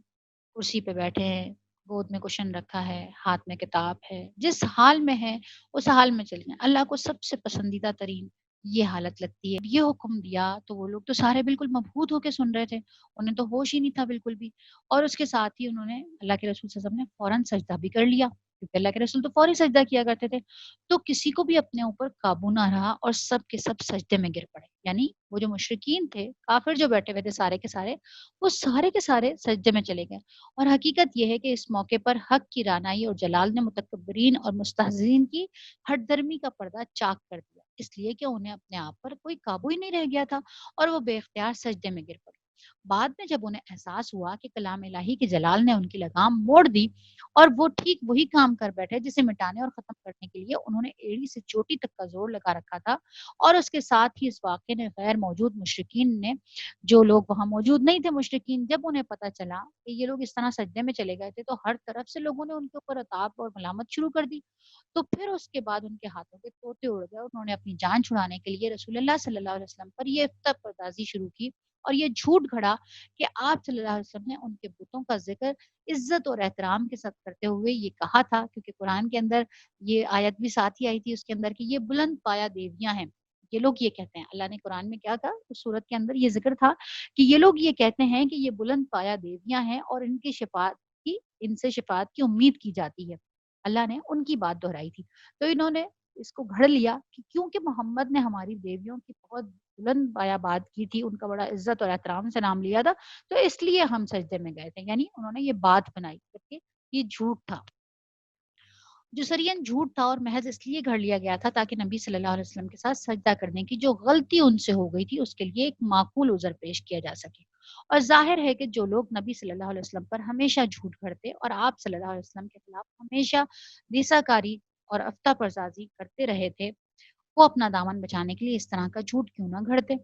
بہرحال مشرکین کے سجدہ کرنے کے اس واقعے کی خبر حبشہ کے مہاجرین کو بھی معلوم ہوئی، لیکن اپنی اصل صورت سے بالکل ہٹ کر، یعنی انہیں یہ معلوم ہوا کہ قریش مسلمان ہو گئے۔ چنانچہ انہوں نے ماہ شوال میں مکہ واپسی کی راہ لی، لیکن جب اتنے قریب آ گئے کہ مکہ ایک دن سے بھی کم فاصلے پر رہ گیا تو حقیقت حال آشکارا ہوئی، یعنی اصل بات پتہ چلی کہ وہ سجدہ انہوں نے غلطی میں کیا تھا، اس میں اپنی بے اختیاری میں کیا تھا، وہ مسلمان نہیں ہوئے۔ اس کے بعد کچھ لوگ تو سیدھے حبشہ واپس پلٹ گئے اور کچھ لوگ چھپ چھپا کر یا قریش کے کسی آدمی کی پناہ لے کر مکہ میں داخل ہوئے۔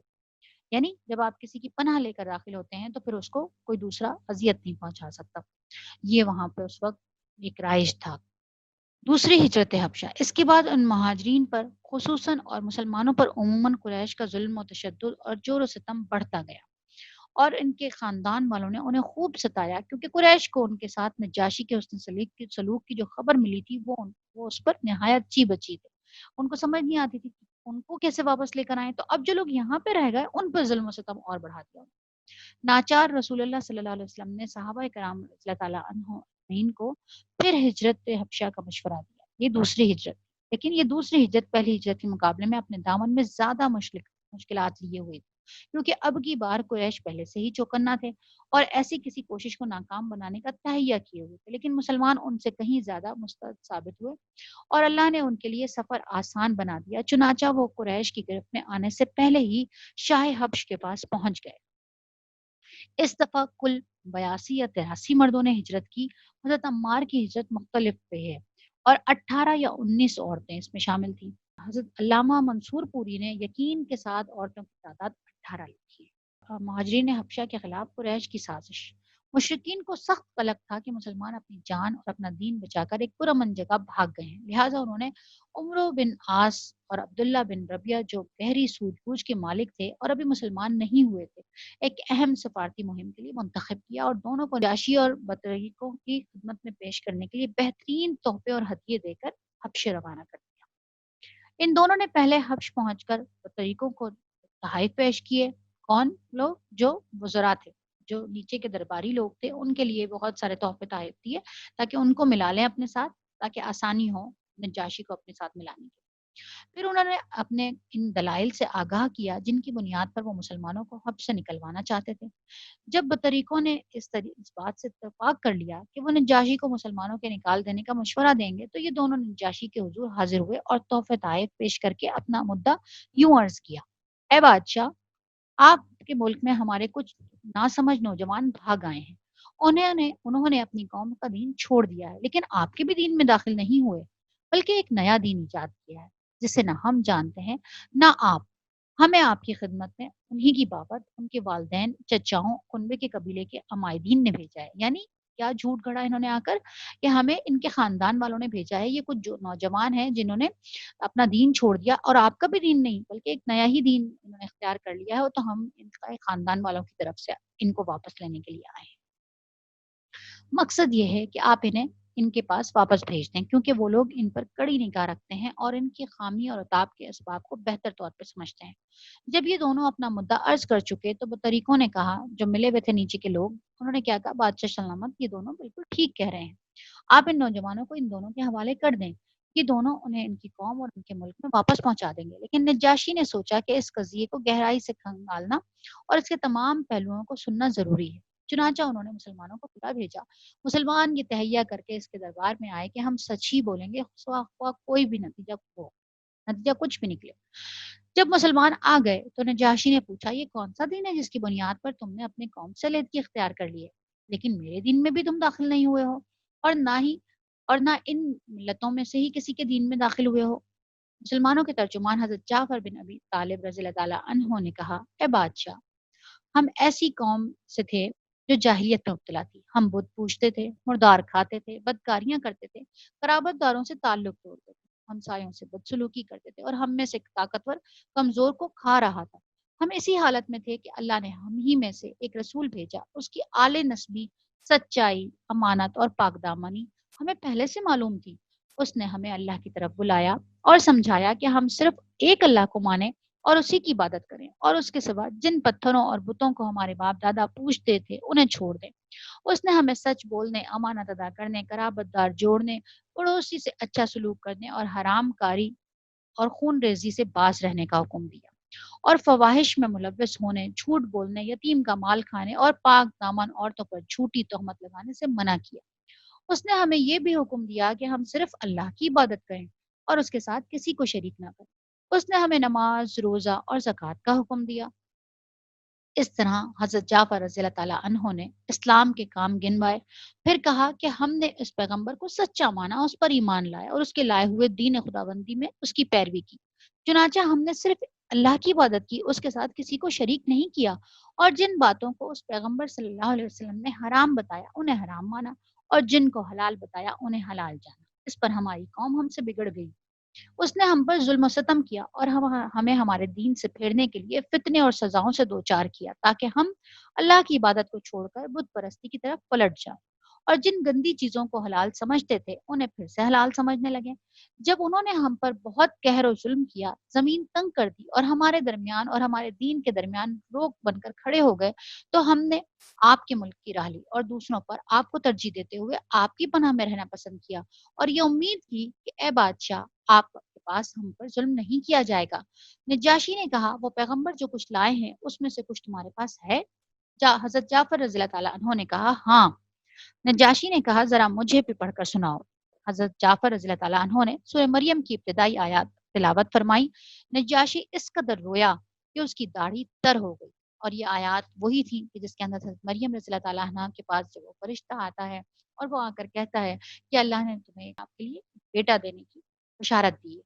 تو یہ پورا واقعہ جو ہے سورہ مریم کے اندر جو اللہ تعالیٰ نے بیان کیا ہے، وہاں تک جہاں پہ حضرت عیسیٰ رضی اللہ تعالیٰ عنہ نے کہا، گود میں لے کر جب وہ آئیں اور انہوں نے کہا کہ میں اللہ کا بندہ ہوں، اور یہ ساری بات بتانے کے بعد اللہ کہتا ہے یہ ہے عیسیٰ ابن مریم، یہاں تک کی تلاوت کی حضرت جعفر بن تیار تھے۔ نجاشی یہ سن کر اس قدر رویا کہ اس کی داڑھی تر ہو گئی۔ نجاشی کے تمام اسقف بھی حضرت جعفر رضی اللہ تعالیٰ عنہ کی تلاوت سن کر اس قدر روئے کہ ان کے صحیفے تر ہو گئے۔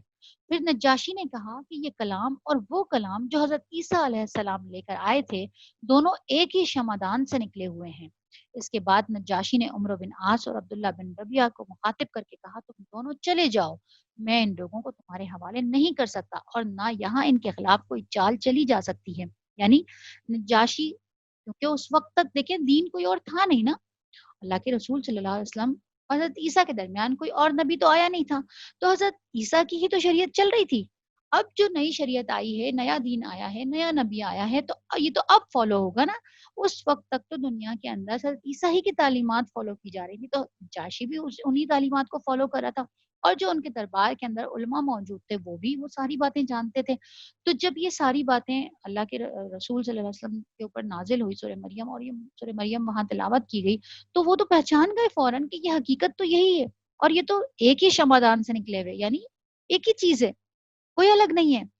اور پھر اس کے اوپر یہ دونوں وہاں سے نکل گئے، اس حکم پر وہ دونوں وہاں سے نکل گئے۔ لیکن پھر عمرو بن عاص نے عبداللہ بن ربیعہ سے کہا، خدا کی قسم کل ان کے متعلق ایسی بات لاؤں گا کہ ان کی ہریالی کی جڑ کاٹ کر رکھ دوں گا۔ یعنی خوب پلان کیا اس نے، سوچا رات بھر کہ اب اور کون سا کوئی نیا فتنہ گھڑا جائے، کوئی نئی کہانی گھڑی جائے۔ پھر اس نے کہا کہ کل میں لے کر آؤں گا اور نجاشی ان کو لازمی ہمارے ساتھ بھیج دے گا۔ عبداللہ بن ربیعہ نے کہا، نہیں، ایسا نہ کرنا، ان لوگوں نے اگرچہ ہمارے خلاف کیا ہے لیکن ہیں تو ہمارے اپنے ہی قبیلے کے لوگ۔ مگر عمرو بن عاص اپنی رائے پر اڑے رہے۔ اگلا دن آیا تو عمرو بن عاص نے نجاشی سے کہا، اے بادشاہ، یہ لوگ عیسیٰ ابن مریم کے بارے میں ایک بہت بڑی بات کہتے ہیں۔ اس پر نجاشی نے مسلمانوں کو پھر بلا بھیجا۔ وہ پوچھنا چاہتا تھا کہ حضرت عیسیٰ کے بارے میں مسلمان کیا کہتے ہیں۔ اس دفعہ مسلمانوں کو تھوڑی سی گھبراہٹ ہوئی، یعنی ان کا تو یہ عقیدہ یہ بھی تھا نا، حضرت کچھ عیسائیوں کا عقیدہ یہ تھا کہ حضرت عیسیٰ کو تو انہوں نے اللہ کا بیٹا بنا دیا تھا۔ غلط میں اتنے آگے بڑھ گئے تھے کہ انہوں نے کہا کہ یہ تو اللہ کا بیٹا ہے، جبکہ اللہ کے رسول صلی اللہ علیہ وسلم تو یہ نہیں کہتے تھے، وہ تو کہتے تھے کہ اللہ کا بندہ ہے، حضرت عیسیٰ علیہ السلام اللہ کے بندے ہیں۔ تو پھر نتیجہ خواہ کچھ بھی ہو، انہوں نے یہ طے کر لیا، گھبراہٹ تو ہی، لیکن انہوں نے کہا جو بھی ہے ہم بات سچ ہی بولیں گے، جو اللہ نے بولی ہے بات وہی بولیں گے۔ چنانچہ مسلمان نجاشی کے دربار میں حاضر ہوئے تو اس نے سوال کیا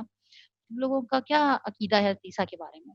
تو حضرت جعفر رضی اللہ تعالیٰ عنہ نے فرمایا ہم عیسیٰ علیہ السلام کے بارے میں وہی بات کہتے ہیں جو ہمارے نبی صلی اللہ علیہ وسلم لے کر آئے ہیں، یعنی حضرت عیسیٰ اللہ کے بندے ہیں، اس کے رسول ہیں، اس کی روح اور اس کا وہ کلمہ ہے جسے اس نے کنواری پاک دامن حضرت مریم علیہ السلام کی طرف القا کیا تھا۔ اس پر نجاشی نے زمین سے ایک تنکا اٹھایا اور بولا خدا کی قسم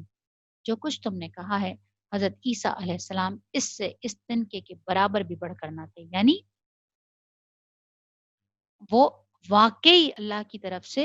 ایک کلمہ تھے، اس کی طرف سے پھونکی گئی ایک روح تھے، اور ایسا ہی ہے جیسا تم نے بیان کیا۔ اس پر بطریقوں نے ہوں کی آواز لگائی۔ نجاشی نے کہا اگرچہ تم لوگ ہوں کہو۔ اس کے بعد نجاشی نے مسلمانوں سے کہا جاؤ تم لوگ میرے قلمرو میں امن اور امان سے رہو،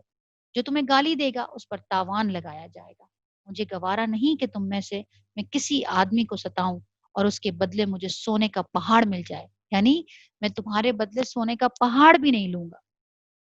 اور اس کے بعد اس نے اپنے حاشیہ نشینوں سے مخاطب ہو کر کہا ان دونوں کو اور ان کے ہدیے واپس کر دو۔ کیا کہا انہوں نے؟ مجھے ان کی کوئی ضرورت نہیں ہے، خدا کی قسم اللہ تعالیٰ نے جب مجھے میرا ملک واپس کیا تھا تو مجھ سے کوئی رشوت نہیں لی تھی میں اس کی راہ میں رشوت لوں کہ میں اس کی راہ میں رشوت لوں۔ نیز اللہ نے میرے بارے میں لوگوں کی بات قبول نہ کی تھی کہ میں اللہ کے بارے میں لوگوں کی بات مانوں۔ حضرت سلمہ رضی اللہ تعالیٰ عنہا جنہوں نے اس واقعے کو بیان کیا کہتی ہیں کہ اس کے بعد وہ دونوں اپنے ہدیے تحفے لے کر بے آبرو ہو کر واپس چلے گئے اور ہم نجاشی کے پاس ایک اچھے ملک میں ایک اچھے پڑوسی کے زیر سایہ مقیم رہے۔ یہ ابن اسحاق کی روایت ہے۔ دوسرے سیرت نگاروں کا بیان ہے کہ نجاشی کے دربار میں حضرت عمرو بن عاص کی حاضری جنگ بدر کے بعد ہوئی تھی۔ بعض لوگوں نے تبلیغ کی یہ صورت بیان کی ہے کہ حضرت عمرو بن عاص رضی اللہ تعالیٰ عنہ نجاشی کے دربار میں مسلمانوں کی واپسی کے لیے 2 مرتبہ گئے تھے، لیکن جنگ بدر کے بعد کی حاضری کے ضمن میں حضرت جعفر رضی اللہ تعالیٰ عنہ اور نجاشی کے درمیان سوال جواب کی جو تفصیلات بیان کی جاتی ہیں وہ تقریباً وہی ہیں جو ابن اسحاق نے ہجرت حبشہ کے بعد کی حاضری کے سلسلے میں بیان کی، یعنی معاملہ یہی ہوا تھا، ہجرت حبشہ کے بعد کی ہوئی تھی۔ بہرحال مشرکین کی چال ناکام ہو گئی اور ان کی سمجھ میں آ گیا کہ وہ اپنے جذبہ عداوت کو اپنے دائرہ اختیار ہی میں آسودہ کر سکتے ہیں، لیکن اس کے نتیجے میں انہوں نے ایک خوفناک بات سوچنی شروع کر دی۔ در حقیقت انہیں اس اچھی طرح احساس ہو گیا تھا کہ اس مصیبت سے نمٹنے کے لیے اب ان کے سامنے 2 ہی راستے رہ گئے، یا تو رسول اللہ صلی اللہ علیہ وسلم کو تبلیغ سے بزور طاقت روک دیں یا پھر آپ صلی اللہ علیہ وسلم کے وجود کا ہی صفایا کر دیں۔ لیکن دوسری صورت حد درجہ مشکل تھی کیونکہ ابو طالب آپ کے محافظ تھے اور مشرکین کے عزائم کے سامنے آہنی دیوار بنے ہوئے، اس لیے یہی مفید سمجھا گیا کہ ابو طالب سے 2 باتیں ہو جائیں۔ ابو طالب کو قریش کی دھمکی۔ اس تجویز کے بعد سرداران قریش ابو طالب کے پاس حاضر ہوئے اور بولے ابو طالب آپ ہمارے اندر سن و شرف اور اعزاز کے مالک ہیں، ہم نے آپ سے گزارش کی کہ اپنے بھتیجے کو روکیے لیکن آپ نے نہیں روکا۔ آپ یاد رکھیں ہم اسے برداشت نہیں کر سکتے کہ ہمارے آبا و اجداد کو گالیاں دی جائیں، ہماری عقل و فہم کو حماقت زدہ قرار دیا جائے اور ہمارے خداؤں کی عیب چینی کی جائے۔ آپ روک دیجئے ورنہ ہم آپ سے اور آپ ان سے ایسی جنگ چھیڑیں گے کہ ایک فریق کا صفایا ہو کر رہے گا۔ ابو طالب پر اس زوردار دھمکی کا بہت زیادہ اثر ہوا اور انہوں نے رسول اللہ صلی اللہ علیہ وسلم کو بلا کر کہا بھتیجے تمہاری قوم کے لوگ میرے پاس آئے تھے اور ایسی ایسی باتیں کہہ گئے ہیں، اب مجھ پر اور خود پر اپنے آپ پر رحم کرو اور اس معاملے میں مجھ پر اتنا بوجھ نہ ڈالو جو میرے بس سے باہر ہو۔ یہ سن کر رسول اللہ صلی اللہ علیہ وسلم نے سمجھا کہ اب آپ صلی اللہ علیہ وسلم کے چچا بھی آپ کا ساتھ چھوڑ دیں گے اور وہ بھی آپ کی مدد سے کمزور پڑ گئے ہیں، اس لیے فرمایا چچا جان خدا کی قسم اگر یہ لوگ میرے داہنے ہاتھ میں سورج اور بائیں ہاتھ میں چاند رکھ دیں تب بھی میں اس کام کو اس حد تک آگے پہنچائے بغیر چھوڑ دوں کہ یا تو اللہ اسے غالب کر دے یا میں اس ہی راہ میں فنا ہو جاؤں تو نہیں چھوڑ سکتا۔ یہ پڑھتے آ رہے ہیں نا، ہمارے تو یہ نصاب میں شامل تھا، چھوٹی چھوٹی کلاسوں میں ہم نے یہ پڑھا تھا کہ داہنے ہاتھ میں سورج اور بائیں ہاتھ میں چاند بھی رکھ دیں تب بھی میں اس کام کو اس کے انجام تک پہنچائے بغیر نہیں چھوڑوں گا۔ اس کے بعد آپ کی آنکھیں اشک بار ہو گئیں، آپ صلی اللہ علیہ وسلم رو پڑے اور اٹھ گئے۔ جب واپس ہونے لگے تو ابو طالب نے پکارا اور سامنے تشریف لائے تو کہا جب آپ صلی اللہ علیہ وسلم واپس مڑے اور سامنے تشریف لائے تو کہا بھتیجے جاؤ جو چاہو کرو، خدا کی قسم میں تمہیں کبھی بھی کسی بھی وجہ سے نہیں چھوڑ سکتا، یعنی کہ میں تمہیں تنہا نہیں چھوڑوں گا، سمجھایا تھا لیکن تنہا نہیں چھوڑوں گا۔ اور پھر یہ اشعار پڑھے، بخدا وہ لوگ تمہارے پاس اپنی جمعیت سمیت ہرگز نہیں پہنچ سکتے یہاں تک کہ میں مٹی میں دفن کر دیا جاؤں، تم اپنی بات کھلم کھلا کہو، تم پر کوئی قدغن نہیں، تم خوش ہو جاؤ اور تمہاری آنکھیں اس سے ٹھنڈی ہو جائیں، یعنی میرے زندہ ہوتے ہوئے تمہیں کوئی کچھ نہیں کہہ سکتا۔ قریش ایک بار پھر ابو طالب کے سامنے، پچھلی دھمکی کے باوجود جب قریش نے دیکھا کہ رسول اللہ صلی اللہ علیہ وسلم اپنے کام کیے جا رہے ہیں تو ان کی سمجھ میں آ گیا کہ ابو طالب رسول اللہ صلی اللہ علیہ وسلم کو چھوڑ نہیں سکتے، بلکہ اس بارے میں قریش سے جدا ہونے اور ان کی عداوت مول لینے کو تیار ہیں۔ چنانچہ وہ لوگ ولید بن مغیرہ کے لڑکے عمارہ کو ہمراہ لے کر ابو طالب کے پاس پہنچے اور یوں عرض کیا، اے ابو طالب، یہ قریش کا سب سے بانکا اور خوبصورت نوجوان ہے، آپ اسے لے لیں اور اس کی دیت اور نصرت کے آپ حقدار ہوں گے، آپ اسے اپنا لڑکا بنا لیں، یہ آپ کا ہوگا، اور آپ اپنے اس بھتیجے کو ہمارے حوالے کر دیں جس نے آپ کے آبا و اجداد کے دین کی مخالفت کی ہے، آپ کی قوم کا شیرازہ منتشر کر رکھا ہے اور ان کی عقلوں کو حماقت سے دو چار بتلایا ہے، ہم اسے قتل کریں گے، بس یہ ایک آدمی کے بدلے ایک آدمی کا حساب ہے۔ ابو طالب نے کہا، خدا کی قسم، کتنا برا سودا ہے جو تم مجھ سے کر رہے ہو، تم اپنا بیٹا مجھے دیتے ہو کہ میں اسے کھلاؤں پلاؤں پالوں اور پوسوں، اور بیٹا مجھ سے طلب کرتے ہو کہ تم اسے قتل کر دو، خدا کی قسم یہ نہیں ہو سکتا۔ اس پر نوفل بن عبد مناف کا پوتا متم بن عدی بولا، خدا کی قسم اے ابو طالب، تم سے تمہاری قوم نے انصاف کی بات کہی ہے اور جو صورت تمہیں ناگوار ہے اس سے بچنے کی کوشش کی ہے، لیکن میں دیکھتا ہوں کہ تم ان کی کسی بات کو قبول نہیں کرنا چاہتے۔ جواب میں ابو طالب نے کہا، باخدا، تم لوگوں نے مجھ سے انصاف کی بات نہیں کی، بلکہ تم بھی میرا ساتھ چھوڑ کر میرے مخالف لوگوں کی مدد پر تلے بیٹھے ہو، تو ٹھیک ہے، جو چاہے کرو۔ پتہ یہ چلتا ہے کہ یہ گفتگو جو ہوئی یہ نبوت کے 6 سال کے درمیان میں ہوئی تھی۔ نبی صلی اللہ علیہ وسلم کو قتل کرنے کی تجویز، ان دونوں گفتگوؤں کی ناکامی کے بعد قریش کا جذبہ زور و ستم اور بھی بڑھ گیا اور ایذا رسانی کا سلسلہ پہلے سے زیادہ اور تیز ہو گیا، سخت سے زیادہ سخت ہوتا گیا۔ ان ہی دنوں قریش کے سرکشوں کے دماغ میں نبی صلی اللہ علیہ وسلم کے خاتمے کی ایک تجویز ابھری، لیکن یہ تجویز اور یہی سختیاں مکہ کے جاوازوں میں سے دو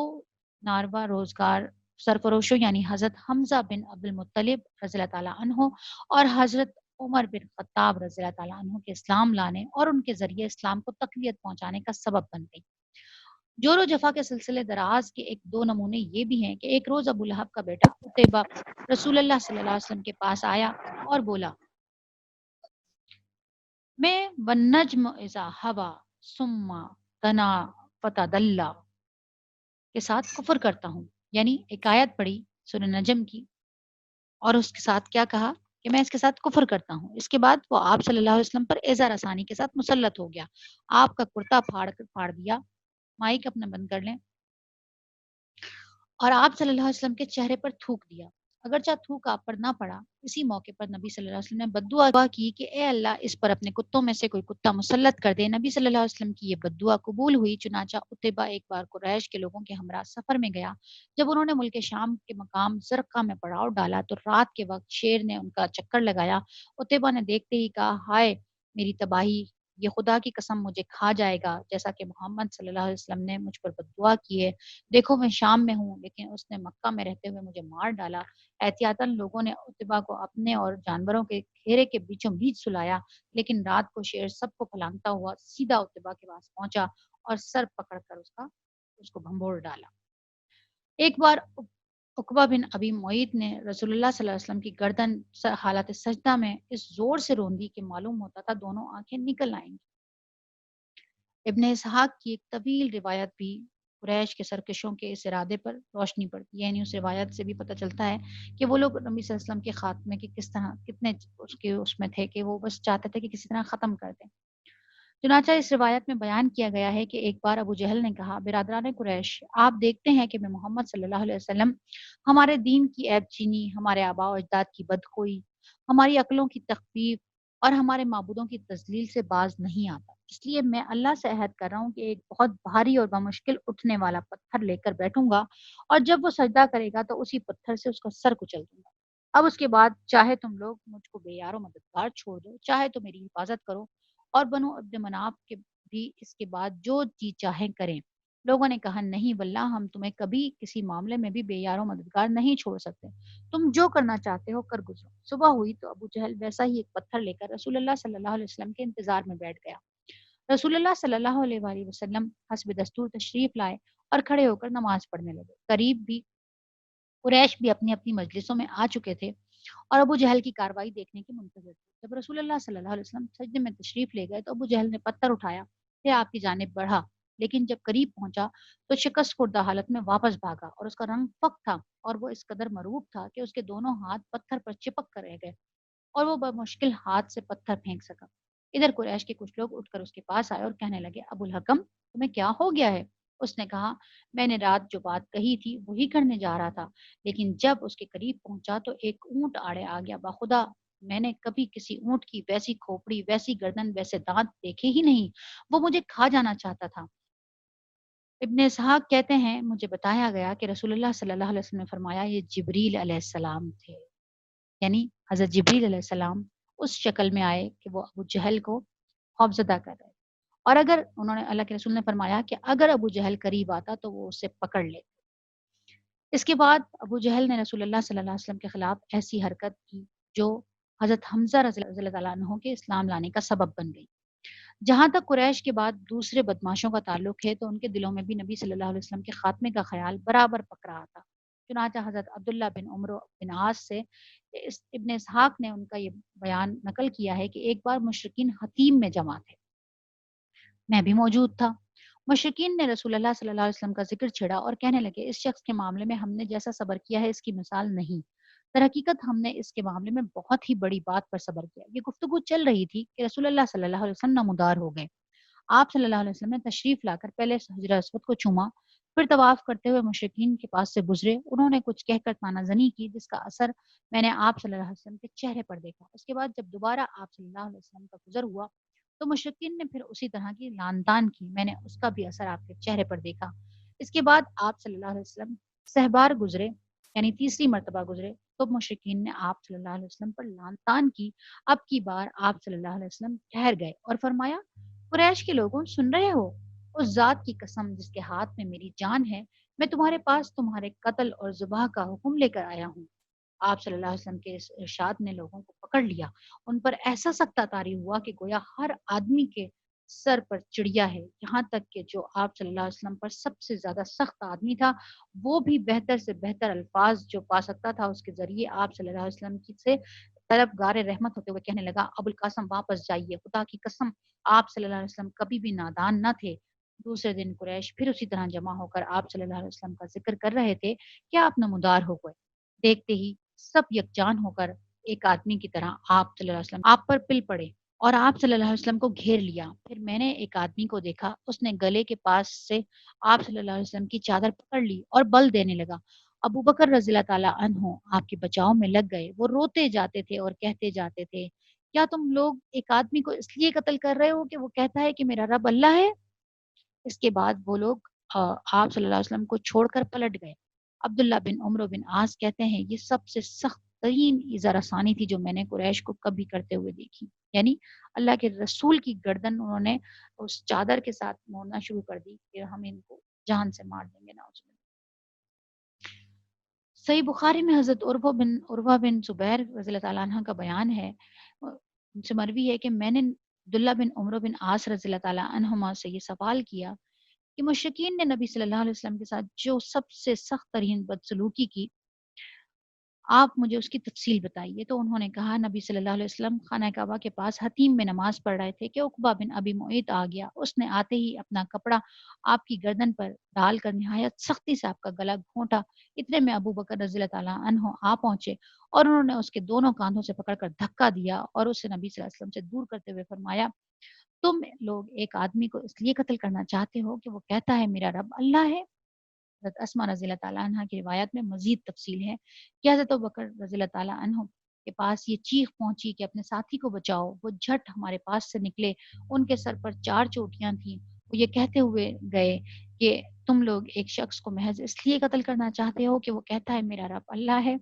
مشرکین نبی صلی اللہ علیہ وسلم کو چھوڑ کر ابو بکر رضی اللہ تعالیٰ عنہ پر پل پڑے اور وہ واپس آئے تو حالت یہ تھی کہ ہم ان کی چوٹیوں کا جو بال بھی چھوتے تھے وہ ہماری چٹکی کے ساتھ چلاتا تھا، یعنی ان کے پورے زخمی کر دیا تھا، لہو لہان ہو رہے تھے وہ۔ رضی اللہ تعالیٰ عنہ، اور ان کے سر کے بال اتنے کمزور ہو گئے تھے کہ وہ حضرت اسما کہتی ہیں کہ ہم ان کے سر پہ ہاتھ لگاتے تو ہمارے ہاتھ میں وہ بال آ جاتا تھا. اس طرح سے ان کو اتنی اذیت دی گئی ان کو کہ انہوں نے محمد صلی اللہ علیہ وسلم کو کیوں بچایا. اسی وجہ سے پھر آگے یہ فضا بڑھتی رہی اور حضرت حمزہ رضی اللہ تعالیٰ عنہ کا قبول اسلام. مکہ کی فضا ظلم و جور اور ان کے سیاہ بادلوں سے گھمبیر تھی کہ اچانک ایک بجلی چمکی، مکھوروں اور کا راستہ روشن ہو گیا. یعنی حضرت حمزہ رضی اللہ تعالیٰ عنہ مسلمان ہو گئے. ان کے اسلام لانے کا واقعہ سن 6 ہجری کا ہے اور اس کے آخر کا ہے، اور غالب یہی ہے کہ یہ ماہ ذی الحجہ میں مسلمان ہوئے تھے. ان کے اسلام لانے کا سبب یہ ہے کہ ایک روز ابو جہل کوہ صفا کے نزدیک رسول اللہ صلی اللہ علیہ وسلم کے پاس سے گزرا تو آپ صلی اللہ علیہ وسلم کو ایذا پہنچائی اور سخت سست کہا. رسول اللہ صلی اللہ علیہ وسلم خاموش رہے اور کچھ بھی نہ کہا، لیکن اس کے بعد اس نے آپ صلی اللہ علیہ وسلم کے سر پر ایک پتھر دے مارا جس سے ایسی چوٹ آئی کہ خون بہہ نکلا.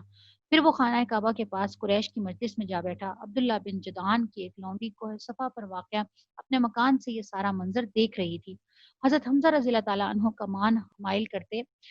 شکار سے واپس آ رہے تھے تو اس نے ابو جہل کو یہ ساری حرکت کہہ سنائی. حضرت حمزہ رضی اللہ تعالیٰ عنہ غصے سے بھڑک اٹھے، اور یہ قریش کے سب سے طاقتور اور مضبوط جوان تھے، اور آپ صلی اللہ علیہ وسلم کے چچا بھی تھے. ماجرا سن کر کہیں ایک لمحہ رکے بغیر دوڑتے ہوئے اور یہ تہیہ کیے ہوئے آئے کہ جو ہی ابو جہل کا سامنا ہوگا اس کی مرمت کر دیں گے. چنانچہ مسجد حرام میں داخل ہو کر سیدھے اس کے سر پر جا کھڑے ہوئے اور بولے، او سرین پر خوشبو لگانے والے بزدل، تو میرے بھتیجے کو گالی دیتا ہے، حالانکہ میں بھی اسی کے دین پر ہوں. اس کے بعد کمان سے اس زور کی مار ماری کہ اس کے سر پر بدترین قسم کا زخم آ گیا. اس پر ابو جہل کے قبیلے بنو مخزوم اور حضرت حمزہ رضی اللہ تعالیٰ عنہ کے قبیلے بنو ہاشم کے لوگ ایک دوسرے کے خلاف بھڑک اٹھے،